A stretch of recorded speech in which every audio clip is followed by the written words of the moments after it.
So hello everyone. तो आज हम लेकर के आ गए हैं जो कल मैंने वीडियो डाला था इंक्लाइन प्रोजेक्टाइल वाला। उसमें मैंने आपसे कहा था कि जो रेंज का फॉर्मूला होता है वो बहुत बड़ा होता है, ठीक है, और वो आपको याद भी नहीं करना, ठीक।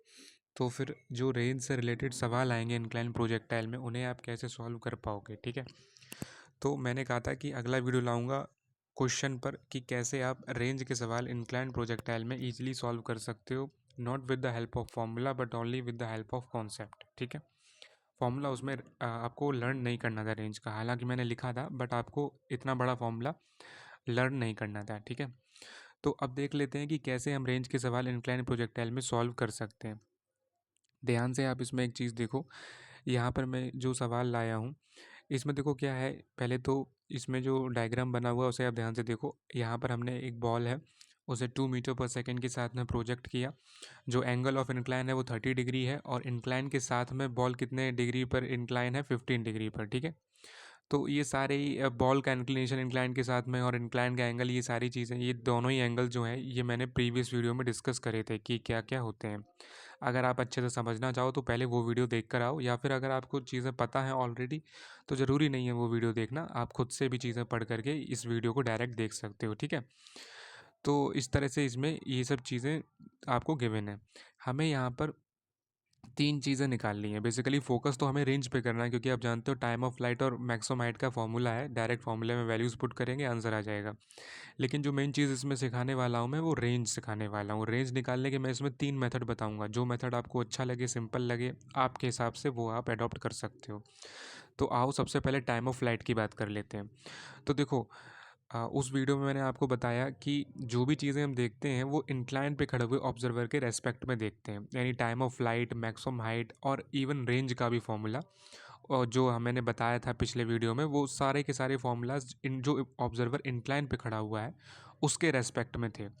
लेकिन इंक्लाइन पे खड़े हुए ऑब्जर्वर के रेस्पेक्ट में जब हम रेंज का फॉर्मूला देखते हैं तो वो काफ़ी कॉम्प्लिकेटेड बन जाता है। तो जब रेंज निकालेंगे तब बात करेंगे कि हम किसके रेस्पेक्ट में रेंज निकालेंगे, बट उससे पहले आप टाइम ऑफ फ्लाइट का फॉर्मूला देख सकते हो।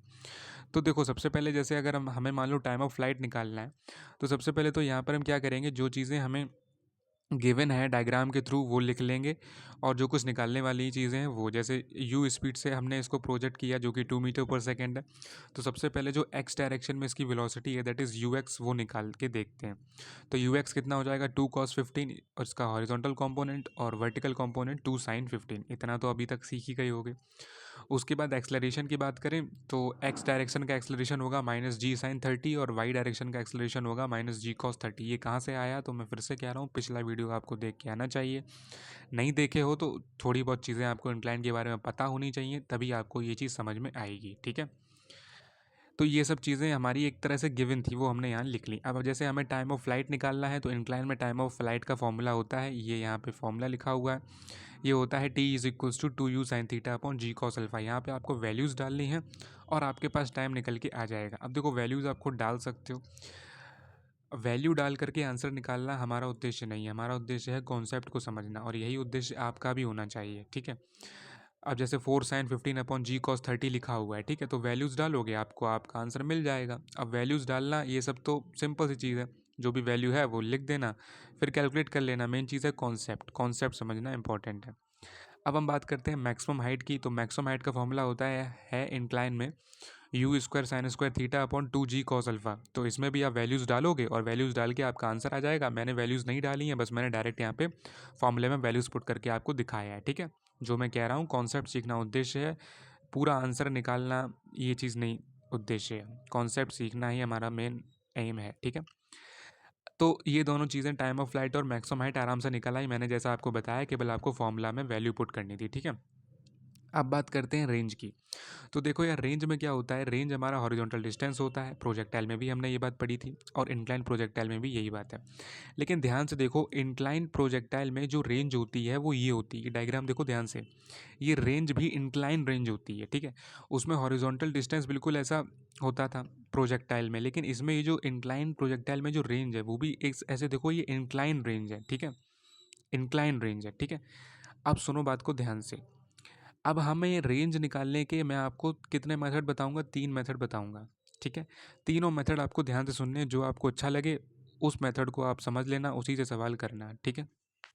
अब देखो क्या है, अगर हम फर्स्ट मेथड की बात करें तो पहला मेथड हमारा है रेंज निकालने का, जब हम रेंज को with respect to observer on incline, यानी जो ऑब्जर्वर इंक्लाइन पे खड़ा हुआ है, डायग्राम देखो ये ऑब्जर्वर इंक्लाइन पे खड़ा है ना, इस ऑब्जर्वर के रेस्पेक्ट में जब हम रेंज निकालेंगे तो पहला मेथड इसी पे है कि इंक्लाइन पे खड़े हुए ऑब्जर्वर के रेस्पेक्ट में आप कैसे रेंज निकाल पाओगे। ठीक है, तो यहाँ पे हमें क्या करना है, सबसे पहले तो जो रेंज निकालने की मेन चीज़ होती है, s x is equal to u x t plus half x t square, मैं बार बार बोल रहा हूँ, रेंज आपका हॉरिजॉन्टल डिस्टेंस होता है, तो इसमें आपको एक्स डायरेक्शन में मोशन कंसीडर करना है, सारी चीज़ें एक्स की देखनी है। वैल्यूज जब आप पुट करोगे, एस एक्स ही आपकी रेंज है, यू एक्स की जगह आपको 2 cos 15 लिखना है, जैसा कि यहाँ पे मैंने गिवन चीज़ों में लिखा हुआ है, ये देख सकते हो। और सारी वैल्यूज़ पुट करनी है, जो टाइम का एक्सप्रेशन है वो डाल दो, माइनस में हाफ, माइनस हाफ क्यों आया, क्योंकि जो एक्स डायरेक्शन का एक्सलरेशन है वो जी साइन 30 है, लेकिन माइनस के साइन के साथ, ठीक है, डाउनवर्ड्स डायरेक्शन में जा रहा है। इसी तरह वाई डायरेक्शन का भी जी कॉस 30 होता है माइनस के साइन के साथ, बट यहाँ पे एक्स डायरेक्शन का यूज़ है तो माइनस जी साइन 30, तो पूरा टर्म नेगेटिव बन जाता है। और बाद में फिर जो टाइम का एक्सप्रेशन अभी हमारा बना था, ये रहा, देख लो, उसका यहाँ पे स्क्वायर। ठीक है, इस तरह से ये देखो इतनी बड़ी वैल्यू आपको निकालनी पड़ेगी। अगर आप मेथड फर्स्ट से, यानी जो ऑब्जर्वर इंक्लाइन पे खड़ा है उसके रेस्पेक्ट में अगर आप रेंज निकालते हो तो आपको इतनी बड़ी एक्सप्रेशन लिखना पड़ेगा, एंड देन आपकी रेंज आएगी अप्रॉक्सीमेटली 20 सेंटीमीटर। मैं नहीं कह रहा एग्जैक्ट 20 सेंटीमीटर आएगी, अप्रॉक्सीमेटली समथिंग बोल सकते हैं हम 0.18 मीटर आएगी, फिर वो जो है आपकी 18 सेंटीमीटर एंड अप्रॉक्सीमेटली 20 सेंटीमीटर हो जाएगी। ठीक है, क्योंकि देखो सवाल में रेंज हमें सेंटीमीटर में चाहिए थी। ठीक है, तो इस तरह से आपको इतना बड़ा एक्सप्रेशन कैलकुलेट करना पड़ेगा, और ये वही फॉर्मूला है जो मैंने पिछले वीडियो में रेंज का बताया था, उसी में मैंने वैल्यूज़ डाल के आपको दिखाया। तो मैं रिकमेंड करूँगा आप इंक्लाइन पे खड़े हुए ऑब्जर्वर के एस्पेक्ट में रेंज कैलकुलेट मत करो। मेथड मैंने दिखाया क्योंकि मेथड दिखाना ज़रूरी था। ठीक है, नहीं तो आप कहोगे उस फॉर्मूले का क्या यूज़ हुआ, तो उस फॉर्मूले का ये यूज़ हुआ, बट काफ़ी लेंथी रहा ये फॉर्मूला। ठीक है, तो अब मैं आपको रिकमेंड करूँगा मेथड 2, जो कि मोस्ट अप्रोप्रिएट सिंपल मेथड है, जिसे आप यूज़ करो। अब इस मेथड में हम क्या करेंगे, रेंज निकालेंगे with respect to observer standing on the ground, यानी जो ऑब्जर्वर ग्राउंड पे खड़ा हुआ है ना, ये ऑब्जर्वर जो बाहर खड़ा हुआ है ग्राउंड पे, देखो ध्यान से इस डायग्राम में जो बाहर खड़ा है ऑब्जर्वर ग्राउंड पे, इसके रेस्पेक्ट में हम रेंज को कैलकुलेट करेंगे। तो ग्राउंड पे खड़े हुए ऑब्जर्वर के रेस्पेक्ट में रेंज कैलकुलेट करने के लिए हम सेम वही एक्स डायरेक्शन में मोशन को कंसिडर करेंगे, s x is equals to u x t plus half x t square. अब आप कहोगे कि ग्राउंड पे खड़े हुए ऑब्जर्वर के रेस्पेक्ट में जब हम रेंज कैलकुलेट करेंगे तो रेंज सिंपल क्यों हो जाती है, मतलब रेंज निकालना सिंपल क्यों हो जाता है, क्योंकि देखो मैं ये बात फर्स्ट वीडियो से बता रहा हूँ कि जो एक्स डायरेक्शन का एक्सलरेशन होता है वो जीरो हो जाता है अगर आप किसी प्रोजेक्टाइल को ग्राउंड से देखते हो तो। ठीक है, एक्स डायरेक्शन का एक्सलेशन क्या हो जाता है, जीरो हो जाता है। तो उस वजह से ये जो s x is equal to u x t plus half a x t square में जो ये ए एक्स जब जीरो होगा तो पूरा half a x t square वाला टर्म ही जीरो हो जाएगा। आपके पास केवल कितना बचेगा, s x is equal to u x t, जैसा कि नीचे लिखा हुआ है ये देखो। अब आपको कुछ नहीं करना, अब आपको सिंपली यू एक्स यानी you cos of theta plus alpha into T. अब आप कहोगे थीटा प्लस अल्फा कहाँ से आया, तो याद करो मैंने पिछले वीडियो में इंक्लाइन प्रोजेक्टाइल में ये बात बताई थी कि जब आप ग्राउंड पे खड़े हुए ऑब्जर्वर के रेस्पेक्ट में चीज़ों को देखोगे, प्रोजेक्टाइल को देखोगे, तो उसे जो चीज़ें दिखेंगी, यानी उसे जो प्रोजेक्टाइल होता हुआ दिखेगा वो थीटा प्लस अल्फा, यानी जितने एंगल से बॉल को फेंका गया है और प्लस में जो इंक्लाइन का एंगल है उसे, उन दोनों एंगल के सम्मिशन से चीज़ें होती हुई दिखेंगी। इसलिए यहाँ पे ध्यान से देखो, जो बॉल थी वो इंक्लाइन से 15 डिग्री के एंगल पे फेंकी गई थी और एंगल ऑफ इंक्लाइन 30 डिग्री था, इस डायग्राम में देखो। लेकिन जो बाहर खड़ा हुआ ऑब्जर्वर है उसे 30 प्लस 15 यानी 45 डिग्री से चीज़ों को वो ऑब्जर्व करेगा, 45 डिग्री से उसे पूरा प्रोजेक्टाइल दिखेगा। बात समझ में आई? देखो उसे जो प्रोजेक्टाइल दिखेगा वो उसका डायग्राम मैंने यहाँ बना रखा है, ये देखो ये खड़ा हुआ है ऑब्जर्वर, और उसे जो चीज़ें दिखेंगी, उसे जो प्रोजेक्टाइल दिखेगा वो कुछ यूं दिखेगा, देखो ध्यान से, उसे 45 डिग्री पे चीज़ें दिख रही हैं, 2 मीटर पर सेकेंड से जाती हुई बॉल दिख रही है, इसलिए मैंने यहाँ पे यू एक्स की जगह you cos of theta plus alpha लिखा है। ये बात ध्यान रखना, मैं बार बार बोल रहा हूँ, मेरी बात मानो, पिछला वीडियो देख के आओ। और मैं बार बार कह रहा हूँ, नहीं देखा आपने या नहीं देखना चाहते हो तो कोई प्रॉब्लम नहीं है, खुद से पढ़ाओ, पर ये सब चीज़ें पता हो तभी ये चीज़ कर पाओगे। ठीक है, नहीं तो आप कहोगे कि मैंने अब यहाँ पे you cos of theta plus alpha क्यों लिख दिया, इसीलिए लिखा क्योंकि जो ऑब्जर्वर बाहर खड़ा है ना उसे 30 प्लस 15 यानी 45 डिग्री से होती हुई चीज़ें दिखेंगी। मान लो यहाँ कुछ और एंगल होते, मान लो यहाँ पे होता 45 और 30 होते, तो उसे 75 डिग्री से चीज़ें होती हुई दिखती, मतलब दोनों का सम्मिशन हो जाता है बस। ठीक है, इतनी सी बात याद रखो। तो you cos of theta plus alpha into T. अब यहाँ पे थीटा प्लस अल्फा यानी 30 + 15 हो गया 45, तो 2 cos 45 इंटू जो भी टाइम का एक्सप्रेशन अभी अभी जो हम लोगों ने इसी सवाल में निकाला वो लिख दो। और फिर कुछ नहीं है, बस कैलकुलेशन है। कॉन्सेप्ट क्लियर हो गया, कॉन्सेप्ट यहीं तक था, मैं बोल रहा हूँ ना, बस फिर तो कैलकुलेशन है। तो यहाँ से आपकी एक्स की वैल्यू आ जाएगी। अब ध्यान से सुनना, अभी रेंज नहीं आई है, क्योंकि अभी तुमने क्या निकाली है, अभी तुमने वो एक्स निकाली है जो कि बाहर खड़े हुए ऑब्जर्वर को दिख रही है। ध्यान से सुनो, बाहर खड़ा हुआ ऑब्जर्वर जो है उसे बस ये एक्स दिखेगा, यानी उसकी मदद से हम एक्स की वैल्यू निकाल सकते हैं। ये इंक्लाइन वाला डायग्राम ध्यान से देखो, इसमें हमें रेंज निकालनी है, दैट इज़ आर निकालना है, लेकिन बाहर खड़े हुए ऑब्जर्वर की मदद से हमने एक्स निकाल लिया। अब तुम कहोगे डायरेक्ट आर क्यों नहीं निकला, तो भैया बाहर खड़े हुए ऑब्जर्वर ने हमें एक्स दे दिया है, एंगल हमारे पास ऑलरेडी है, ट्राइंगल ओ ए बी को देखो, एंगल हमारे पास ऑलरेडी है, एक्स भी हमारा निकल आया बाहर खड़े हुए ऑब्जर्वर की मदद से। तो क्या ज्योमेट्री निकाल के तुम आर नहीं निकाल सकते? कॉस थीटा जो होता है वो बेस अपॉन हाइपोटेनस होता है, बेस यहाँ पे एक्स है और हाइपोटेनस ही तुम्हारी रेंज है। और इस वाले ट्रायंगल में ओ ए बी वाले ट्रायंगल को ध्यान से देखो, इसमें जब तुम ज्योमेट्री लगाओगे तो कॉस 30 की वैल्यू 0.6 अपॉन आर हो जाएगी, कॉस 30 की वैल्यू √3/2 होती है। यहाँ से इक्वल कर देना इसको 0.16 अपॉन आर के, तो यहाँ से आर की वैल्यू निकल आएगी अप्रॉक्सीमेटली तुम्हारी 0.18 मीटर।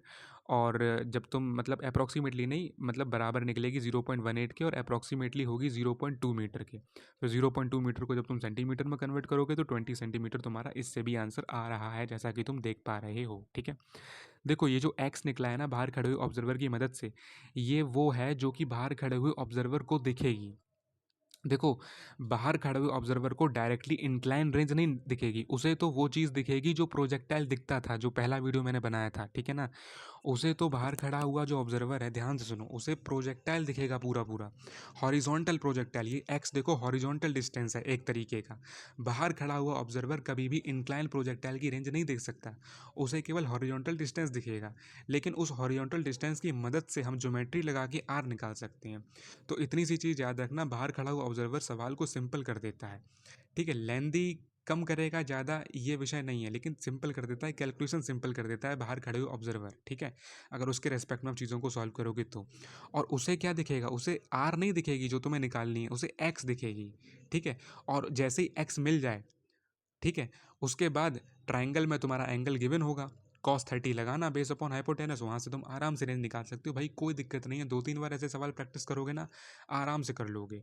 लेकिन ये मेथड काफ़ी मैं तुम्हें रिकमेंड करूँगा कि ये मेथड तुम अडॉप्ट कर लो पक्के से। ठीक है, बस इतना याद रखना कि बाहर खड़े ऑब्जर्वर के रेस्पेक्ट में जो सॉल्व करोगे पहले एक्स निकलेगा एंड देन आर निकलेगा। ऐसा मत करना कि जो एक्स निकला है वही रेंज, तुम्हारे दिमाग में ये चीज़ बैठ गई कि वो डायरेक्ट रेंज देगा तो तुम एक्स को ही आर बोल दो। नहीं, पहले एक्स निकलेगा, फिर कॉस 30 बेस अपॉन हाइपोटेनस लगाना, उसके बाद उसकी जो बेस है, मतलब जो एक्स है, बेस ही एक्स है, उसकी वैल्यू डालना, तो वहाँ से तुम्हें रेंज मिल जाएगी। ठीक है, आराम से, कोई दिक्कत वाली बात यहाँ पे नहीं होगी। अब बात आती है मेथड 3 की। मेथड 3 देखो, मेथड 3 जो है वो है इक्वेशन ऑफ ट्रेजेक्ट्री का। जैसा कि मैं तुम्हें बता रहा था, मेरा शायद दूसरा या तीसरा वीडियो था इसी मतलब प्रोजेक्टाइल वाले चैप्टर का ही, तो उसमें मैं तुम्हें बता रहा था इक्वेशन ऑफ ट्रेजेक्ट्री तुम्हारी बहुत मदद करेगी। तो भाई यहाँ पर जो थर्ड मेथड है वो है इक्वेशन ऑफ ट्रेजेक्ट्री का। इक्वेशन ऑफ ट्रेजेक्ट्री जो है उससे भी आप रेंज निकाल सकते हो, लेकिन मैं रिकमेंड करूंगा कि जिन लोगों की मैथमेटिक्स अच्छी हो वही इस मेथड को अडॉप्ट करें, वही इस मेथड से सवाल को सॉल्व करें। मैंने लिख भी रखा है कि but only for those who are good at mathematics, जो अच्छे हो मैथमेटिक्स में। अब ऐसा क्यों? क्योंकि इसमें थोड़ा सा मैथ्स का भी एक रूल लगेगा, मतलब थोड़ा मैथ्स का थोड़े बहुत चीज़ें आएंगी। देखो क्या, ध्यान से देखो, जैसे मैंने तुमसे कहा कि इंक्लाइन प्रोजेक्टाइल की तुम्हें रेंज निकालनी है, ठीक है, ये रेंज निकालने का ही मेथड 3 है। ठीक है, तो इसमें देखो क्या है, होगा क्या कि जैसे कि वही सब चीज़ें गिवन है, 2 मीटर पर सेकंड से फेंका, 15 degree inclination with incline, 30 degree angle of incline, ये सब चीज़ें, और एक्स इसमें दे रखा है। अब यहाँ पे ध्यान से देखो, इंक्लाइन का जो ये वाला लाइन है, मतलब जो एक तरह के हाइपोटेनस लग रही है, ये एक स्ट्रेट लाइन है ना भाई, तुम भी एग्री करोगे ना, ये एक स्ट्रेट लाइन है। अच्छा, अब देखो मैंने तुम्हें बताया था जब बॉल इस से पास करेगी तो बॉल का भी तो एक पाथ होगा, यानी बॉल जिस कर्व में ट्रैवल करेगी वो उसकी ट्रेजेक्ट्री, मतलब ट्रेजेक्ट्री का मतलब क्या होता है, पाथ। तो बॉल जिस कर्व से ट्रैवल करेगी, ठीक है ना, जिस पाथ से ट्रैवल करेगी उस पाथ की इक्वेशन, ठीक है, उस पाथ की इक्वेशन। और साथ में ये स्ट्रेट लाइन है, स्ट्रेट लाइन की इक्वेशन तो तुम्हें पता ही है कैसे निकालते हो, y = mx। अब यहाँ पे ध्यान से देखना, सबसे पहले हम यहाँ पे क्या लिखेंगे, इक्वेशन ऑफ स्ट्रेट लाइन क्या होती है, y is equals to m x. अब अगर हमें इसकी स्लोप मिल जाए, दैट इज m मिल जाए, तो हम क्या कर सकते हैं, इसकी इक्वेशन निकाल सकते हैं। अब स्लोप कैसे मिलेगी, तो ध्यान से देखो, जो इंक्लाइन का एंगल है, ध्यान से देखो, इंक्लाइन का जो एंगल है हॉरिजॉन्टल के साथ ना, वो कितना है, 30 डिग्री। डायग्राम देखो भाई ध्यान से, 30 डिग्री है। तो इंक्लाइन हॉरिजॉन्टल के साथ में कितने डिग्री पे इंक्लाइन है, 30 डिग्री पे इंक्लाइन है। तो टेन 30 क्या होती है, स्लोप होती है। टेन 30 क्या होती है, स्लोप होती है। टेन 30 की वैल्यू 1/√3 हो गई। तो यहाँ से जब आप एम की वैल्यू डालोगे तो आपको इक्वेशन मिल जाएगी स्ट्रेट लाइन की, y is equals to 1/√3x। ठीक है। अब बात करते हैं कि बॉल जिस ट्रेजेक्ट्री में, बॉल जिस पाथ में ट्रैवल कर रही है, उस पाथ का इक्वेशन, उस कर्व की इक्वेशन क्या होगी। तो वो आती है इक्वेशन ऑफ ट्रेजेक्ट्री से, जिसका एक वीडियो बना हुआ है, शायद दूसरा या तीसरा वीडियो है, देख लेना या खुद से पढ़ लेना। तो उसकी ट्रेजेक्टरी की इक्वेशन क्या होती है, y is equals to x tan theta minus g x square upon 2u square cos square theta. उस वीडियो में भी मैंने तुम्हें ये बात बताई थी इक्वेशन ऑफ ट्रेजेक्टरी बताते समय, कि उसका इसका एक और फॉर्मूला होता है, y is equals to x tan theta into 1 minus x by r. पर देखो मैंने उस वीडियो में कहा था कि कभी कभी तुम्हें ये फॉर्मूला मदद करेगा, और देखो यहाँ कर गया, कौन सा वाला, y is equals to x tan theta minus g x square upon 2u square cos square theta. ये उस पाथ की, उस कर्व की, उस ट्रेजेक्ट्री की इक्वेशन है जिसमें बॉल या कोई भी ऑब्जेक्ट ट्रेवल करेगा। ठीक है। तो अब क्या करो, अब ध्यान से सुनो, इक्वेशन ऑफ ट्रेजेक्ट्री से जब हम सवाल करते हैं तो जो ऑब्जर्वर होता है वो ऑब्जर्वर भी ग्राउंड का ही होता है, लेकिन क्या है, एक अलग मेथड है इक्वेशन ऑफ ट्रेजेक्ट्री से सवाल को सॉल्व करना। तो इसमें भी जब तुम थीटा की जगह वैल्यू पुट करोगे तो तुम 45 डिग्री करोगे, क्योंकि जो ट्रेजेक्ट्री है, ध्यान से देखो, ट्रेजेक्ट्री मैंने कुछ ऐसे बना रखी है, डायग्राम देखो ध्यान से, बाहर खड़ा हुआ ऑब्जर्वर जो है, देखो यहाँ पे ग्राउंड ऑब्जर्वर भी बना रखा है, ये भी ग्राउंड के ही ऑब्जर्वर के रेस्पेक्ट में सवाल सॉल्व करने का तरीका है, but with the help of equation of trajectory. ध्यान से सुनो, ठीक है। बाहर खड़ा हुआ ऑब्जर्वर ट्रेजेक्टरी को कुछ इस तरह से देखेगा, देखेगा कि नहीं, ध्यान से देखो, देखो डायग्राम अगर आप ध्यान से देखोगे तो आपको क्या पता चलेगा कि ये जो डॉटेड लाइंस से मैंने शो करी है ना, ये पूरी इक्वेशन ऑफ ट्रेजेक्टरी है। मतलब इक्वेशन ऑफ ट्रेजेक्टरी क्या, ये पूरी ट्रेजेक्टरी है, ये पूरा पाथ है जिसमें बॉल ट्रैवल करेगी, जो कि बाहर से ऑब्जर्वर को दिखना चाहिए था। पर तुम खुद से सोचो कि बीच में इंक्लाइन आ गया, तो जो पूरी पहले मेरी बात को ध्यान से सुनो, देखो अगर बात को ध्यान से नहीं समझे ना तो समझ में नहीं आएगा। और यहाँ से अगर वीडियो पे आए हो, देख रहे हो, तो कुछ समझ के जाओ भाई, ध्यान से सुनो जो मैं बोल रहा हूँ, मेरे एक एक वर्ड को, ठीक है।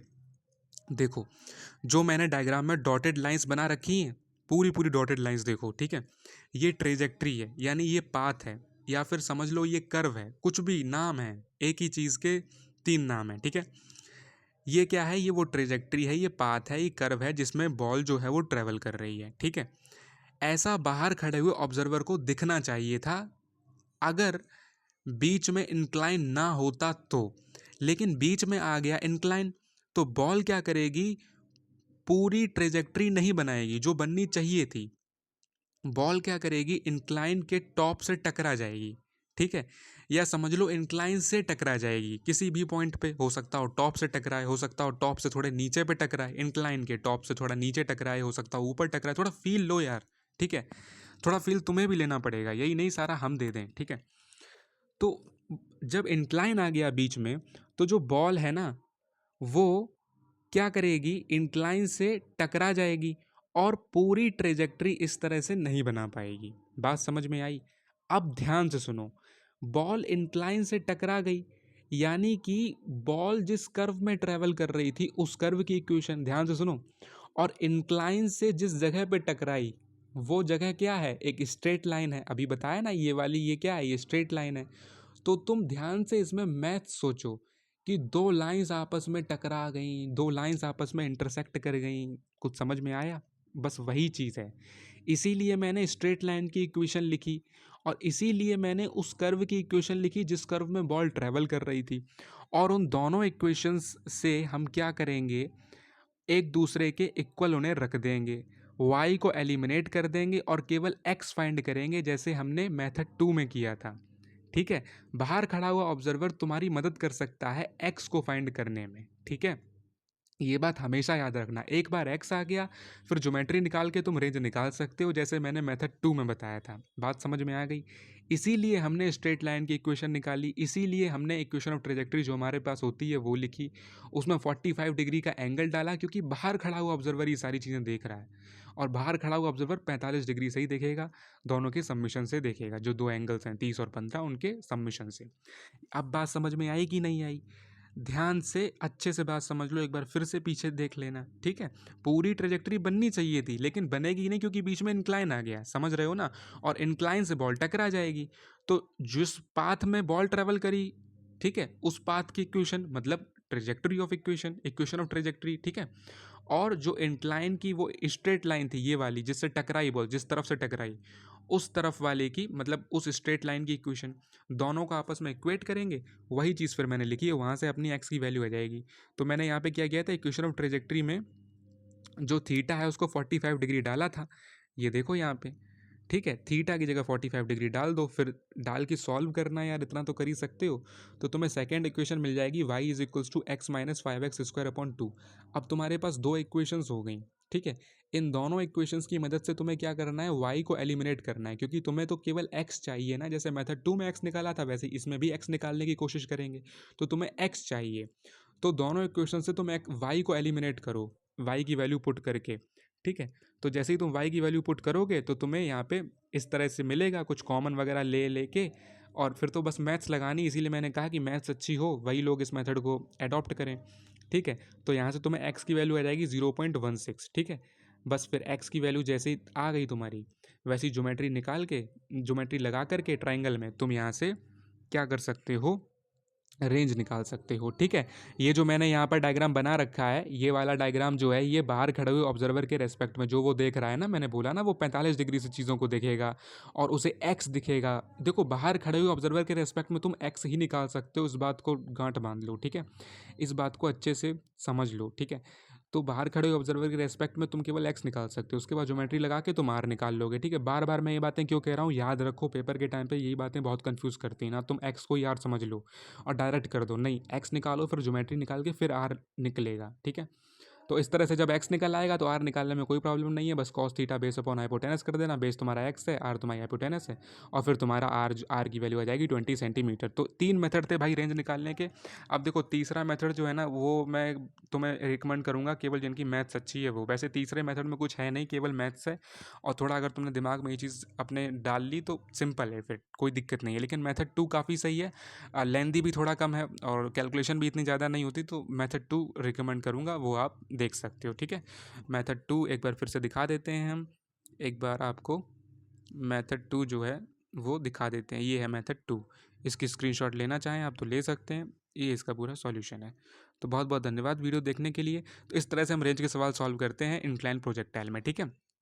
फिर से देख लेना, सिंपल है, थोड़ा बहुत कॉन्सेप्ट क्लियर होगा तो चीज़ें समझ में आ जाएंगी, ठीक है? बहुत बहुत धन्यवाद, मिलते हैं नेक्स्ट वीडियो में, तब तक के लिए पढ़ाई करते रहें, ऑल द वेरी बेस्ट।